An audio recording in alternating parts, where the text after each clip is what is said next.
Well, hello.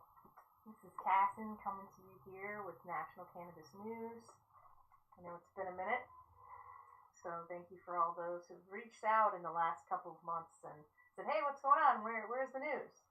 I can't tell you how much I appreciate that.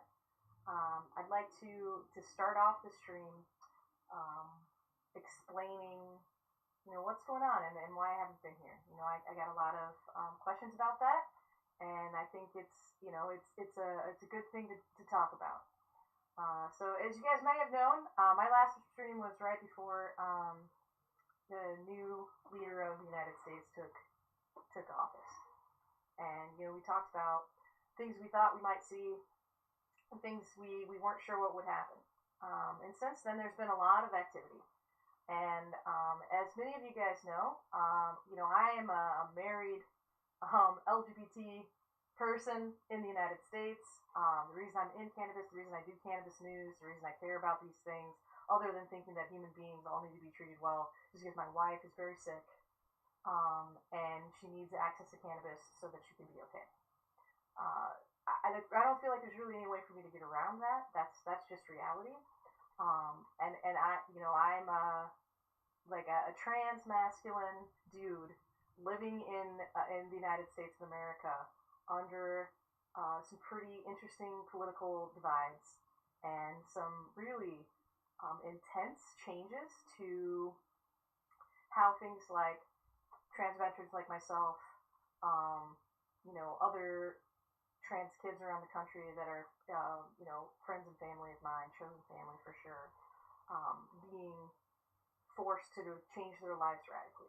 Myself changing things and trying to decide if I want to still talk about all of these important things. Talk about how important it is for my wife to have access to medication, how important it is for us to change the laws, to reform the laws around cannabis so that we can get people out of jail. How intense it is that we still are choosing not to put forth money to do the kind of research that'll tell us if things are going to go good or not in our country, where we're falling behind in all of this research, right? These are all important things. In the last 2.5 months, a lot of those rules have changed, right? It's more dangerous for me to be a person today than it was before. I had several veteran friends who are struggling now getting access to care. I have several people in my friends and family group that have trans kids that no longer have access to care or are getting bullied in a very different way at school. Those things impact my ability to be pleasant on the air. And I don't want to come here and be unpleasant, okay? I don't want to come here and rage against the machine.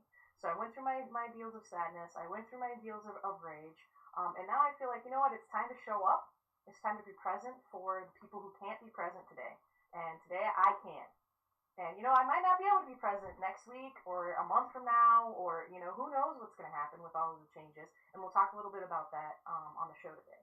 But I wanted you guys to know that, for me, as a trans American in the United States, as a veteran trans American in the United States, the changes that have happened impacted me directly. And those impacts made it so that I couldn't be present here. And I want to be present here when I'm here. I don't just want to be, zoned out while I'm on the stream with everyone. So now that we've gone through that, thank you all for the well wishes. I really appreciate it. I appreciate you reaching out. I appreciate you still asking questions. I appreciate you still sending me content to talk about. I'm going to try to get through quite a bit of that today. The second part of this is, I'm going to try to be here.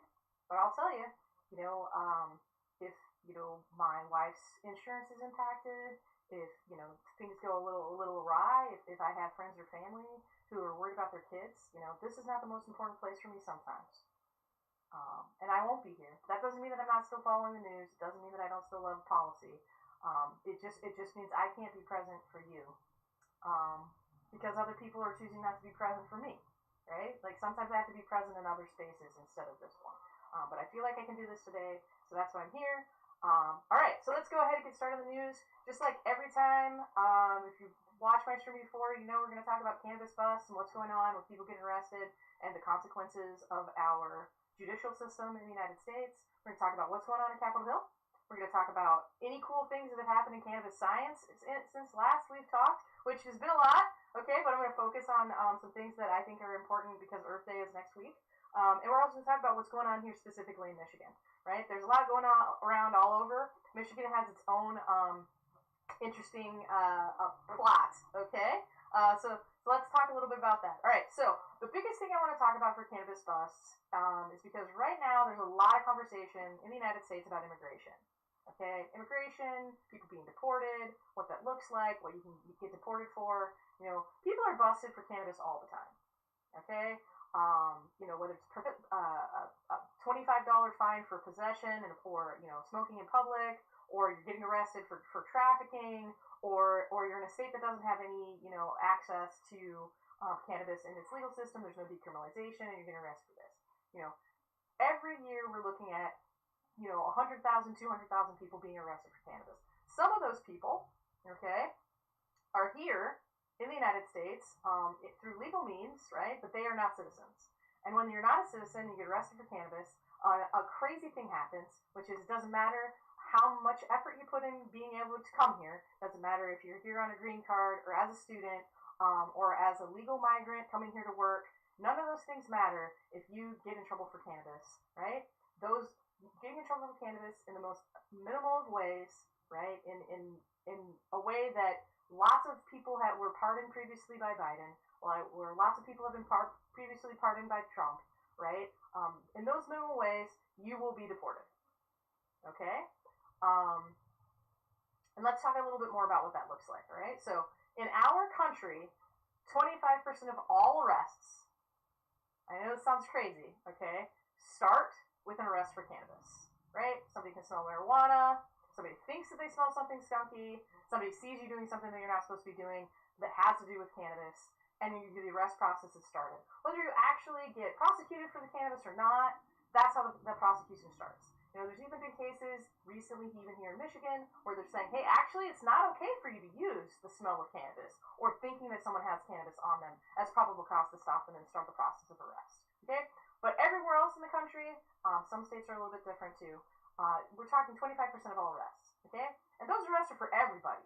Right? It doesn't matter if you're a citizen, if you're a non-resident alien, if you're here on a green card, if you're a student under a visa, or if you came here any other way without any documentation. Okay? Any of those ways, and you're arrested, 25% of the time is starting with arrest for cannabis. Okay? And over the last 20 years, okay, and people get deported all the time, but of those deportations, 125,000, actually more at this point, than 125,000 of those people were deported for using cannabis. And that includes students, includes green card holders, right? It includes migrant workers that are here through legal means, right? Like, we're not talking about random criminals in the streets, right? Although, some people might consider you consuming cannabis to make you a random criminal in the street, and there's a lot of those people that think that you should go to jail. And that's what we as cannabis advocates, have to show up for people and say, hey, actually, people deserve to have access to the sacred plant. People deserve to have access to this medication. People deserve to be able to take a break after work that doesn't include using alcohol, right? Like, those things are important. Everybody should have access to them. It's part of what being an advocate for cannabis means. And that includes all of our immigrant brothers and sisters that are out there that are impacted by this. Now, here's the next part of it, okay? So let's say that you are at a party and you're consuming cannabis, and the police come, and they note that you're at a party consuming cannabis, and they arrest a bunch of people at the party because police like to arrest people in groups, right?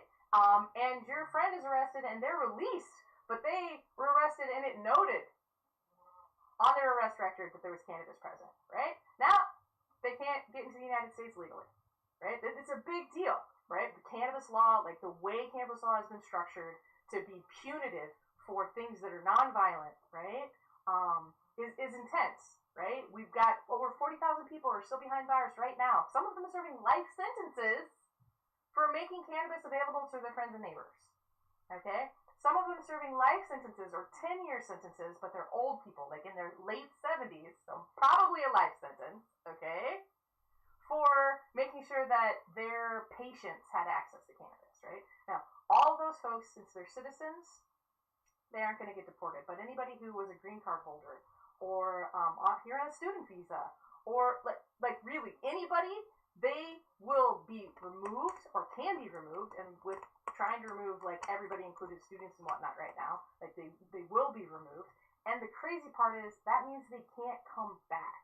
That there's never a legal method for them to return, right? So no more students because they've been deported for cannabis. No more your wife or your husband who was an immigrant and is being deported. They can't ever come back, right? There's not a possibility for citizenship for them, right? So this is just one of those opportunities for us to look at, hey, here's a bunch of people getting arrested for cannabis, doing something that probably you can do today in your state in a decriminalized fashion, but for people who are here legally but are not citizens, could be cause for deportation. Okay? Now, I want you to stop for just a second. You know, a lot of times we talk about people who are behind bars right now. We talk about, you know, people who are going to go behind bars in states that don't have decriminalization. But let's also stop and think about the farm workers. Okay, the students that are studying abroad, right? That happily married couples that met each other at, you know, like overseas, and now they want to both live here with their kids in the U.S. Okay, those people and their freedoms and their ability to be with their families and their children, and for them to have the jobs that they came here to do, right, are impacted by not having marijuana laws that are reformed, right? By having these de facto laws that have been in place for 50 or 60 years that were intentionally defined to divide us, right? Can also be the reason why we're being physically divided, not just along political lines, right? And I feel like it's important for us to have these conversations when we see that people are saying, "Oh, well, this person was a criminal," and you think, "Oh, criminals are scary. Oh man, what are we gonna do?" Right? Because we've been trained, right, as Americans to think this way. But that may literally just mean the guy that got a $25 ticket for smoking cannabis in public, which you may have done dozens of times, but you don't think of yourself as a criminal. Okay? That could be every person that's not a citizen that's currently working in a state licensed legal cannabis operation, right, can either not use that job as a job to help them gain their citizenship, or if they did use that job, would then no longer be allowed to become a citizen, right? Like, these are the laws that are in place. And we have to consider, is that what we want people to be spending the money on? Like, I know there's a lot of people who are like, oh yeah, well, we should definitely deport these violent guys and all that kind of stuff. And I hear you. Like, I'm also afraid if people are being violent, I want something to happen to make it so that they can't accidentally hurt me or my wife, or my friends, or my family, or members of my community. But sometimes those violent criminals are actually just you and me, right? Or you and me and our immigrant friend that happen to all be smoking cannabis at the same time. And a police officer just wants to give us a hard time. And for us, it's a hard time. But for them, now they have to leave. And for some of them, especially the youth, right? Now they have to leave, and they might have to go back to countries where they don't know anybody, and they might not even speak the language, and they've never really been there before, or they were there, but they were there when they were really little, right? So when I say really little, I mean like babies, right? Not like physically small, but also physically small, right? I feel like that's super important, because sometimes I think we forget that sometimes the consequence isn't going to prison in the United States. Sometimes the consequence is just not being allowed in the United States. And if you think that is okay for our tax dollars and our laws and our legislation and all of that to be spent in that way, okay. I just don't. I think that they should spend it on other more important things. And that's why I like to cover this. I don't think our law enforcement dollars should be spent on cannabis-related crimes, because cannabis is a plant and it's generally safe. And if we weren't criminalizing it, people wouldn't value it the same way that they do, and maybe the cannabis industry would make less money, but that probably would be okay, because it would mean we would have less crime and we would have more access, and maybe we start treating this amazing agricultural product like the commodity that it is, and letting people, everybody who wants to have access to it, have access within their means, right? I mean, I hate to compare it to beer, but everybody should be able to afford their weed the same way that you can afford a six-pack of beer. I mean, a six-pack of beer is poison. Like we know that it's poison. It's made out of ethanol with water in it, and sometimes sugar and flavors, right? And that kills you. We know that it kills you. It's like, but they can have that, but we can't have this plant, which generally doesn't kill anyone, right? So I really feel like that's important. I feel like that it's additionally important because right now in the administration, everybody disagrees on what should be happening, and that I think is a unique situation. When I say everybody differs on what should be happening, I mean the head of the DEA, current interim head of the DEA, Derek Maltz, disagrees with the current Attorney General of the United States, Pam Bondi, who disagrees with the potential head of, Trump's potential drug czar, Sarah Carter, right? They're all disagreeing with each other across the board, and they seem to disagree with the head of Health and Human Services, right? I mean, I feel like RFK Jr. is saying, well, maybe we would be okay with this, and maybe he said it in the past, maybe he disagrees now, and, they're all considering it. But that means that, in general, people don't agree. And we know that people don't agree. We've known that people don't agree for a long time. And the broader conversation about their disagreements is that people and families and people's health is impacted by not having access, right? Or by having access but not having decriminalization. Or by having decriminalization but having been prosecuted before decriminalization happened, and so they're still behind bars, or they still have a record because they haven't been able to get expungement handled, right? Because either they can't afford it or it's not available in their locale, right? Like all of these things are happening, and we have, for years, okay? And I think everyone has kind of heard me where, I felt like certainly, the Biden administration could have done more. The Obama administration basically did nothing but sit on their hands, right? The first Trump administration gave us the Farm Bill, which is freaking amazing. And, now there's so much more access all over the country, but like people are waffling on that all the time. And it's like, did he mean to do it or did he not? Well, I mean, I personally think that he does what he means to do, regardless of how people try to make out like he doesn't know what he's doing, that he does know what he's doing, and that he tells us what he's going to do and then he doesn't. Which sometimes scares me when it comes to what's happening on the Hill, because part of what he said is that he really wants all of us people that are involved in these drug trafficking activities, right, to, be imprisoned or executed or just in any way have our liberty removed. And I want to believe that doesn't include me and people who work to make sure patients have access to this great medication, but I don't know that that's the case. And for me, talking about what's happening on the Hill, I think you should care about this too. You should care about the fact that the rescheduling process has been paused. It was paused in December. It could have picked back up again. We're now in April. We've had no movement. We're over 90 days without any update. Does that mean it's being quietly swept under the rug and we're never going to have this go again, even though a public rule was put forth? I mean, it could. It's a new administration. They don't have to continue the process if they don't want to. They probably will tell us at some point, right? Were you a proponent for rescheduling? I mean, personally, I think descheduling is the way to go, but I'm up for any incremental change that gets us closer to access for everyone. Safe access now, right? I don't know the answer to that question.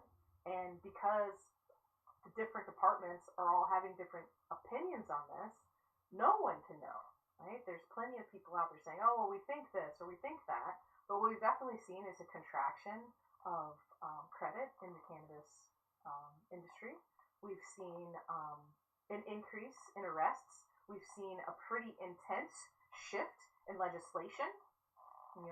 Last year we were talking about safe banking and changing rescheduling so that people in the licensed cannabis space would be able to have a reduced tax burden. This year the legislation is talking about exactly opposite that. They're talking about even with rescheduling, maintain the tax burden because cannabis businesses don't deserve to have tax breaks. I mean, everybody else does, but definitely not cannabis businesses, right?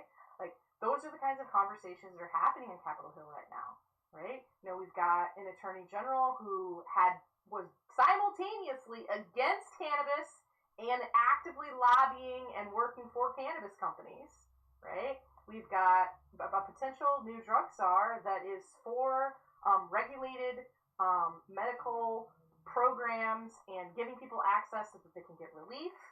while simultaneously being like, oh, actually, no, these things could be pretty dangerous and we probably shouldn't have them, right? While, having an interim head of the DEA who's very consistently saying, hey, no, all of these things are not okay. These are very, very dangerous drugs. The sacred plant being a very, very dangerous drug, right? And literally coming out and saying, well, and all those people who are doing all these activities in the licensed legal markets in the states, yeah, those guys are all criminals, and we should probably work on punishing them, right? Now, the question then becomes, like, are they going to? Is that going to be a priority? Do they really care?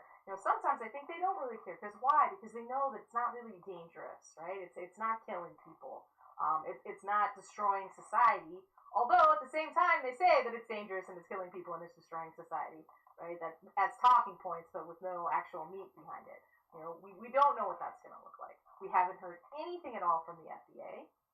We haven't heard anything from the Department of Health and Human Services on this, right? But maybe they don't have time to focus on the sacred plant, right?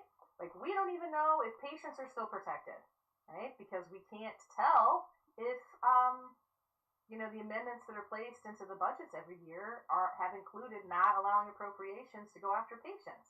That's been 10 years where we had amendments that said no appropriations could be used to go after medical patients that are using cannabis in state licensed legal ways, right? And we're talking about 30 million registered patients throughout the United States that were protected by this. Are they still protected? Are they not protected? Does anyone care? I don't know, but I do know that the DEA got another $1.1 billion in funding for the next 6 months. I don't know what they're going to use it for, but it could be anything, right? So is rescheduling just being slow rolled, or are they, really working on it hard and they just don't know how to move forward? We still seeing Republicans have new laws. The States Act 2.0 is out there to allow legalization, basically maintaining existing state marketplaces and allowing interstate commerce. Are we going to see movement on that or not? We're seeing people say that they want to do that, while we're also seeing people say that no, you don't get to have access to safe banking, and no, you don't get to have access to tax relief. And it's the same group of people, right? So we're talking about, and when I say group of people, in this case I mean Republicans are putting both of these forward. So is there a rift between Republicans where a small portion of them think that cannabis operators should get to exist and we should be able to gather tax revenue for them, and the other group just thinks that we should all just go away? I don't really know. I don't know, and we don't know. We can't know because they aren't actually telling us what they want to do. They're not really speaking about cannabis in general, probably because they have so many other things to speak about right now. There's a lot of other things going on. There's wars, right? There's changes in tax policy. There's tariffs, etc.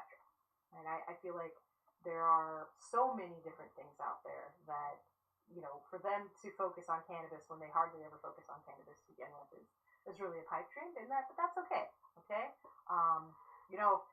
No change might be better than negative change. In my opinion, okay? It's just my opinion. All right. So let's move right on to what's going on in cannabis science. Guys, there's been a lot. I want to start with the fact that, the Trump organization and administration, under his executive actions, have moved forward to remove a lot of funding from a lot of things. That includes several highly funded cannabis projects that were looking at operator safety, that were looking at how cannabis impacts the reproductive systems of females as compared to males. Right? We know that there's an impact on males as far as like how their testicles work. And was really, there was a study that was supposed to look at, is there a difference in how it impacts females, and is there a difference in dependency in how it impacts females? That has been canceled. We've seen a number of programs related to how new old hemp products are impacting people. All those things are canceled. There was a number of programs focused on cannabis and cancer that are no longer receiving funding, right? So there's a lot of science that had, over the last 3.5 years since the MMR had gone into effect, had started to get some traction for doing things other than just focusing on drug abuse. not all, but almost exclusively, those things have been put on pause. And whether or not the people will continue doing them after losing the grants from the federal government, we don't know. But that just is one more example of how, our focus on not including cannabis in how we want to move forward with research puts us behind places like Canada and the rest of Europe and Thailand and Australia, because they are spending the money to do this kind of work. And so every time we decide not to spend money to do this kind of work, we fall behind other nations around the world. And I think that's a sad thing. On the flip side of things, though, there is a push at the international level to make vape devices and their associated batteries.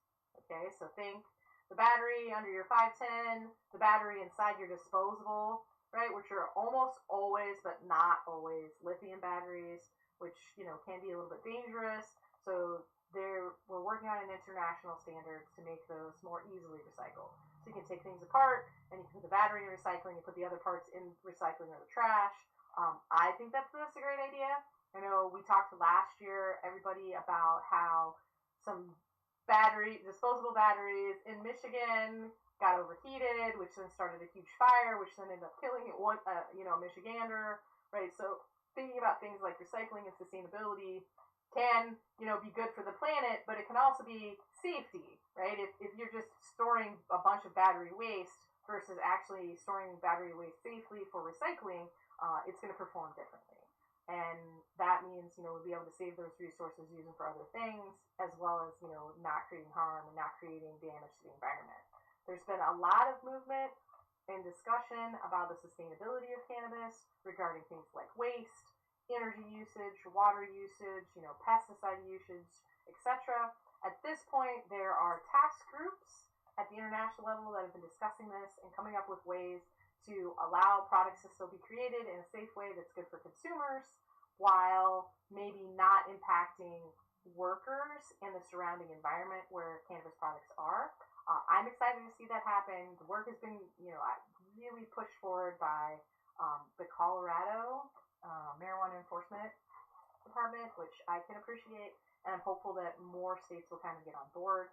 Here in Michigan, we've, I think we're 18 months into having a statute that is now allowing composting and not forcing us to mix cannabis waste with other non-cannabis waste stuff and doubling up basically all waste that was produced at cannabis facilities.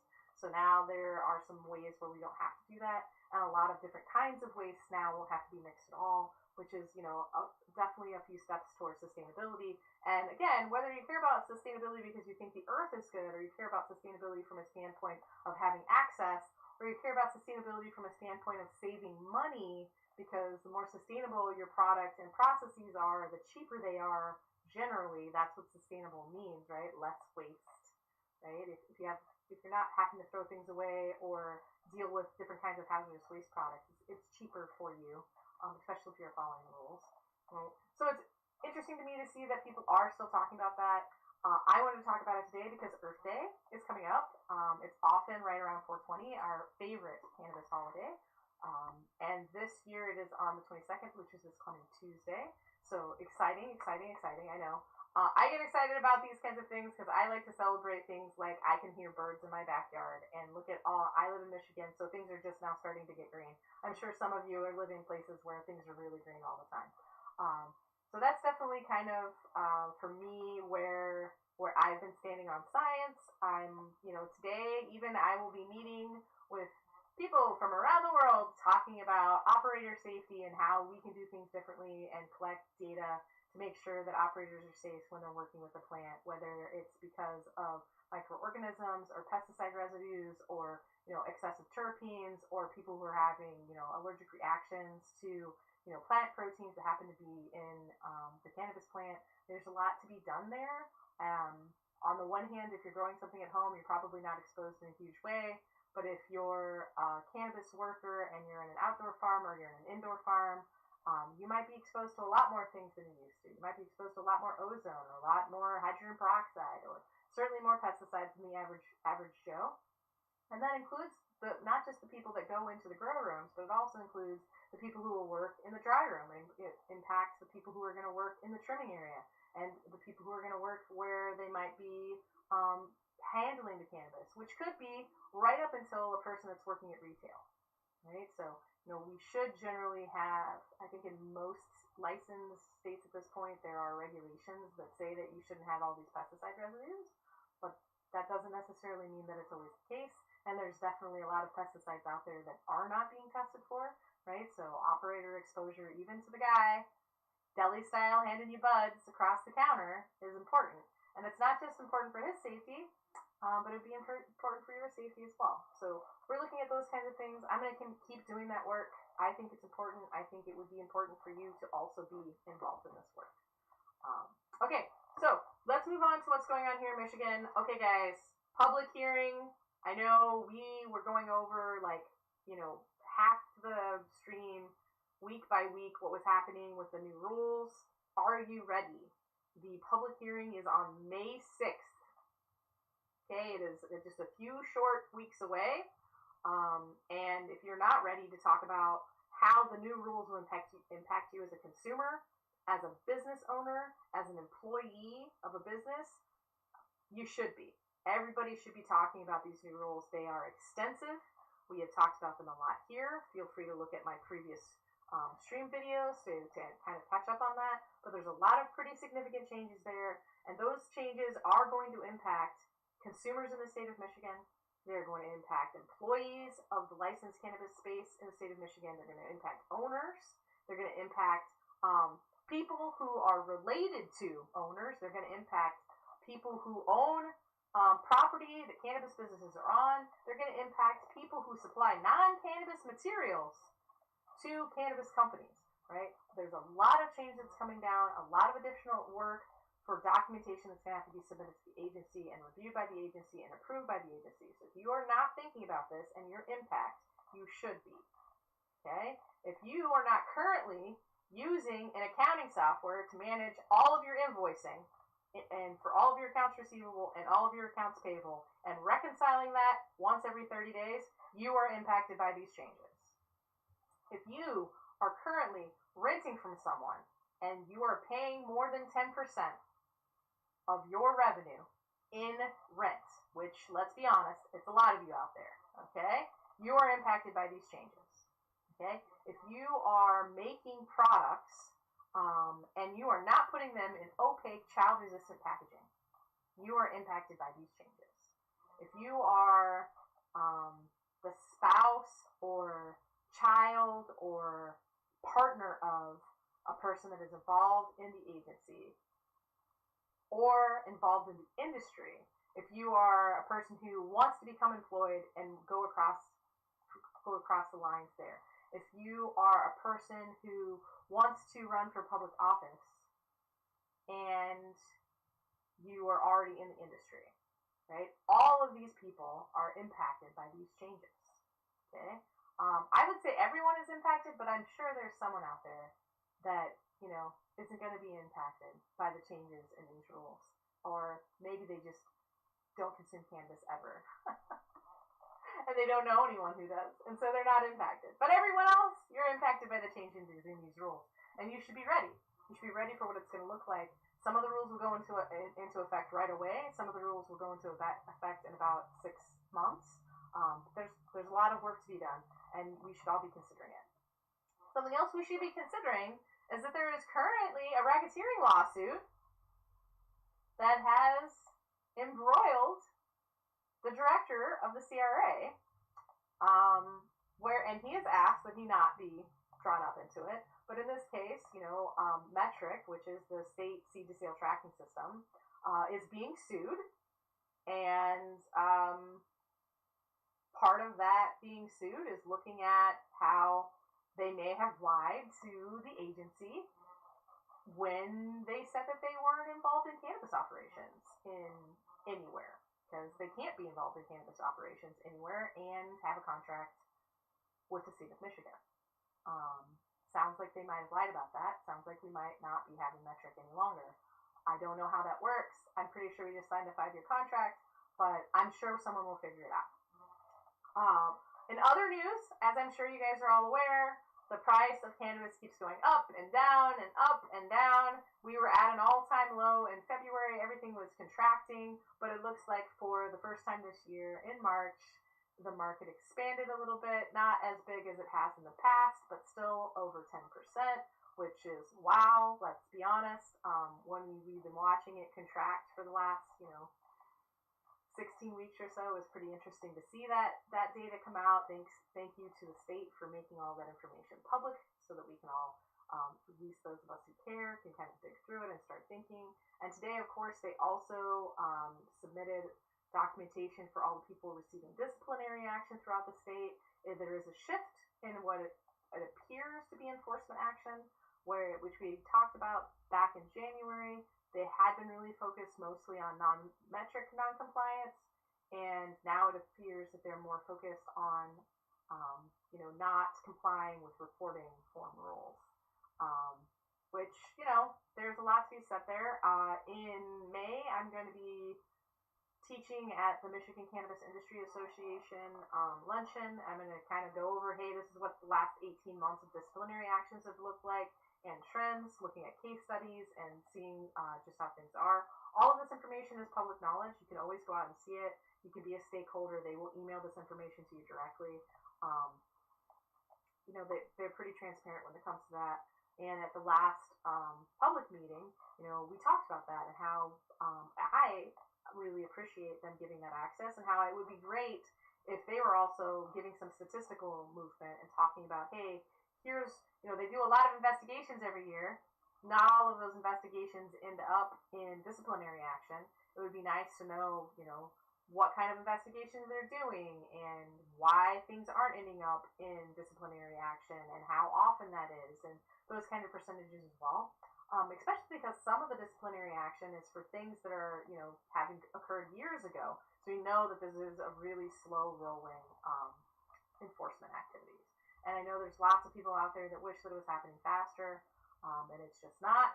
And then combine that with the fact that there's a lot of criminal activity out there that nobody is doing anything with, especially when it comes to like the southeast of the state and areas in and around Detroit that are just constantly being robbed, and there are impacts there where, the police just can't keep up. It's crazy to me to think that here we are talking about cannabis is basically free. I'm just kidding, it's not free, but it's close to free. Certainly it's going to feel very free on 420, which is just 2 days from now, right? But that it still has so much value that people are willing to drive trucks through walls, to steal trucks and drive trucks through walls, to get access to it. We don't really understand why, right? Like if it's so undervalued, why would people want to be doing these kinds of things? That speaks to a whole other level of desperation that we should probably, as a community of Michiganders, be looking at. Like, how can we fix that so people don't think that they need to go around, destroying perfectly good businesses for the, $50 or $60 worth of cannabis, right? Where the damage that's done is definitely worth more than the materials that are stolen. I think that's a conversation worth having, and I'm pretty sure that there are plenty of operators in Detroit that feel the same way. Okay, so are you still in Michigan? Are you planning for 420? Do you have a favorite dispensary that you're going to?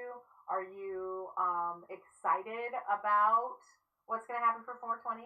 Oh, hey, Drake Detroit, so nice to see you. Is that a Wookiee? It's a Wookiee. Okay, Drake Detroit has posted in the stream chat a fabulous smiling Wookiee, and that just gives me great joy. And in fact, I'm pretty sure there are some amazing deals that are going on out there. We're not going to talk specifically about any of them, but if you are a person who consumes cannabis and you are in the state of Michigan and you are not planning on visiting a dispensary in the next 2 days, you know what? Your pocketbook is going to be mad at you because those deals are insane right now. Personally, I'm like, wow, I don't usually go to dispensaries because I grow my own, but I might because I'm going to get such a good deal, and I might get a cool shirt, and who knows what else. It gets a little bit crazy. I don't really even know what to do about it. I feel like more broadly for me, right? So here we are 40 minutes into the stream. We've talked about why I haven't been here. We talked about why it's important to continue focusing on the reform of cannabis laws. We talked about how confusing it is on Capitol Hill, how much science isn't being done because, the administration has decided not to fund it. Right now, that science, we wouldn't have published or seen any publications on it probably for another, 6 months to 2 years. But now we're not going to see it at all. Right? So there's a lot of that kind of stuff that's happening out here. We need to continue deciding that we want to show up. Okay? We need to make that decision where we decide that we want to let our legislators know that we still care about access to cannabis, that we still care that it's safe, that we still care that people don't go to prison, that we still care that people that are in prison should be able to get out, right? And that maybe we care that, cannabis shouldn't be used as a reason to deport people. And I know that sounds crazy, right? But if cannabis shouldn't be used to take your kids away, and it shouldn't be used to get you fired from your job, and it shouldn't be used to make it so that you don't have access to health care. It also shouldn't be used to, make people leave the country, right? It's just one more thing that they can do, which they have done, right? And again, with 25% of all arrests starting with an arrest for cannabis, even though they often lump other things on, right? That's a lot of arrests, okay? A lot of arrests that then can lead to families being broken up and whatnot.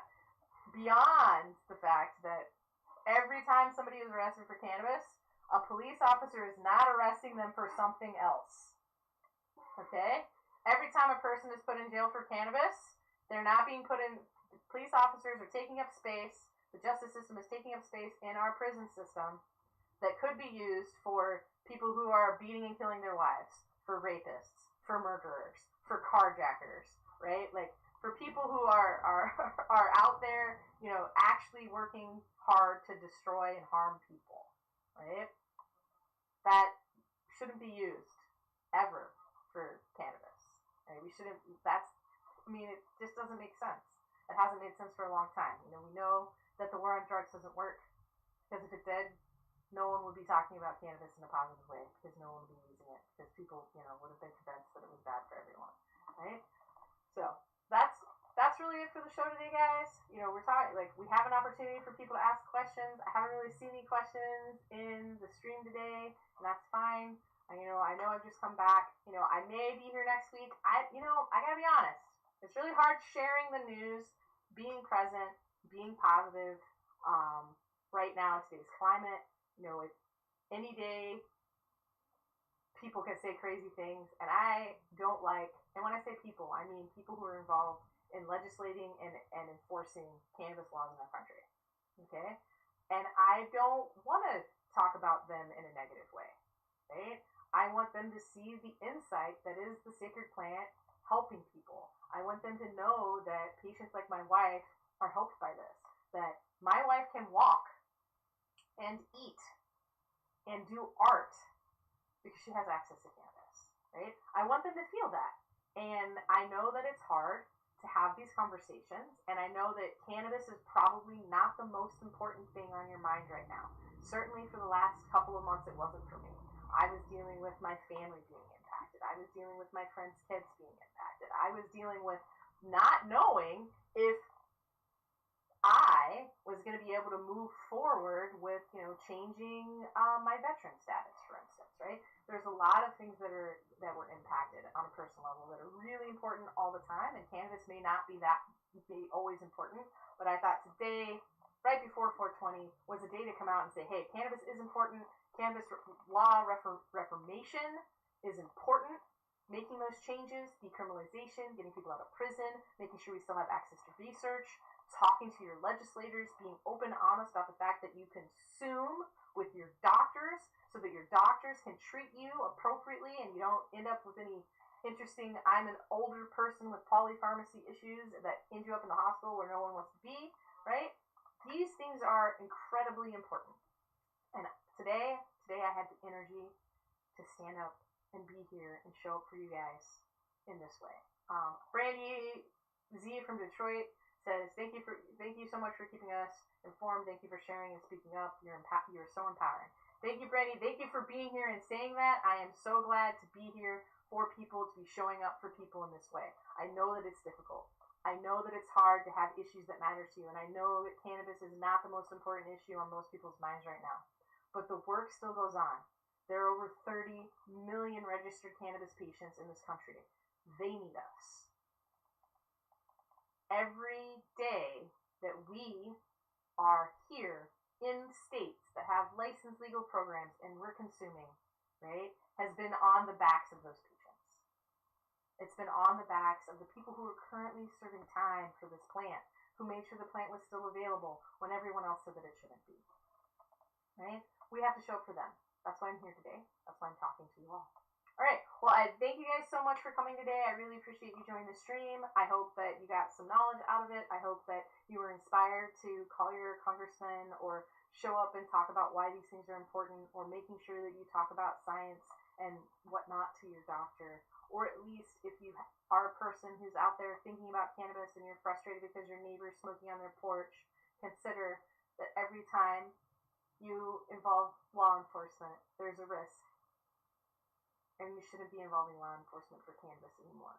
It's not dangerous.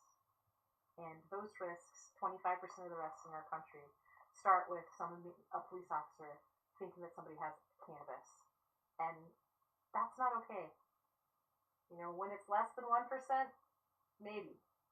But even then, probably no. All right. Thank you guys so much. I hope that you enjoyed the show, and I will see you next time. All right. It's going to be great.